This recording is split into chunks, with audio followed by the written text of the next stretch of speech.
Russia's Sukhoi Su-57 is one of only 4 operational 5th-generation fighters anywhere on the planet, keeping the rare company of China's Chengdu J-20 and America's Lockheed Martin F-22 and F-35. Each of these fighters was developed with different specialties in mind, but share a collective focus on a few specific design elements that have come to define their generation of aircraft, including stealth and data fusion capabilities. Moscow has long touted the capabilities of its Sukhoi Su-57 in recent years, so if the Russian 5th-generation multi-role aircraft was so capable, then why hasn't it been employed in Ukraine? One factor has likely been that Russia doesn't have that many Su-57s in its arsenal. Though it was announced that the Russian Aerospace Forces would receive 22 Su-57 fighters by late 2024, it is believed that there still are fewer than 20 in service, and likely as few as a dozen that are operational. Due to its high costs, serial production has barely begun on the aircraft.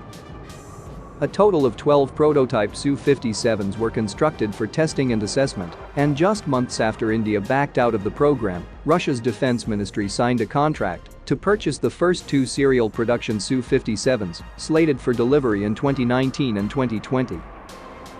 Russia had already placed their prototype fighters in operational service, deploying them to Syria for little more than headline fodder and a few promotional photos, but these first 2 production jets were to be something more. They would not only represent Russia's top-of-the-line fighters, they would be the nation's first-ever production stealth aircraft.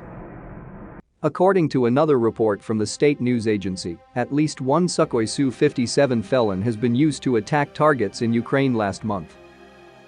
The use of the Su-57 aircraft in Ukraine started 2-3 weeks after the start of the special operation. The aircraft are working outside of the zone of activity of enemy's air defenses. The aircraft are using missiles, a source in the Russian military reportedly told TASS. However, there has been no confirmation that the felon has been deployed to Ukraine, but there have been numerous reports of sightings as well as unverified footage of the aircraft. It is also telling that the source said the aircraft was only operating outside of Ukraine's air defenses, suggesting that perhaps there isn't all that much confidence in its capabilities.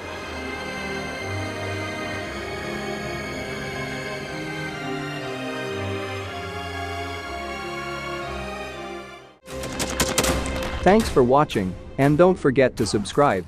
Also, if you want to support Warthog Defense, please become our member and get early access to new videos, exclusive members-only videos, and become administrator in comment section. The membership link is in the description. Rescues every day. We had a guy last week, it's 6 rescues in 6 days. You know, he's doing the job every day.